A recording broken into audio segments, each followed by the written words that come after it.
এক ঝাঁক তরুণ শুটার যাদের স্বপ্ন শুধু দেশের মাটিতে নয় আন্তর্জাতিক পর্যায়ে নিজেদের নাম উজ্জ্বল করা।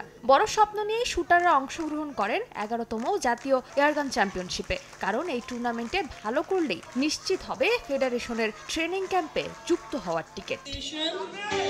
টুর্নামেন্টে চ্যাম্পিয়ন হয়ে শিরোপা উদযাপনে মাতে Bangladesh army shooting association, runners up হয় নেভি শুটিং ক্লাব। তবে এদিন সবার বিশেষ নজর ছিল অলিম্পিকে বাংলাদেশকে প্রতিনিধিত্ব করতে চলা শায়রা আরেফিনের উপর। টুর্নামেন্টে 10 মিটার এয়ার রাইফেল নারী ক্যাটাগরিতে স্বর্ণ জিতেছেন তিনি।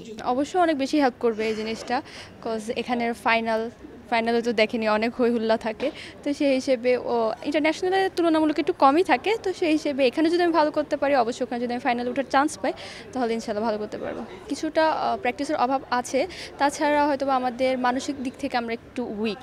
এদিকে এবারে জাতীয় চ্যাম্পিয়নশিপ থেকে উঠে এসেছে বেশ কিছু প্রতিভাবান শুটার। তাদের আরও ভালো করে তৈরি করতে ভবিষ্যতে ট্রেনিং ক্যাম্পের আওতায় আনা হবে বলে জানান শুটিং স্পোর্টস ফেডারেশনের মহাসচিব।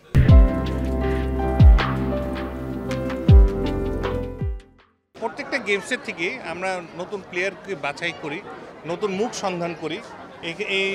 এখান থেকে আমাদের জুনিয়র যে মুখগুলি আসছে সবই জুনিয়র। আমরা চাই জুনিয়রদেরকে বাছাই করতে। জুনিয়র যারা ভালো করেছে আমরা স্কোরের দিকে আসলে মনোযোগী হই। যারা স্কোর ভালো করে তাদেরকে আমরা পিক করতে চাই। এই স্কোরগুলিকে যদি আমরা ফাইন টিউনিং করতে পারি অবশ্যই আমরা বিদেশে যেও ভালো করতে পারবো।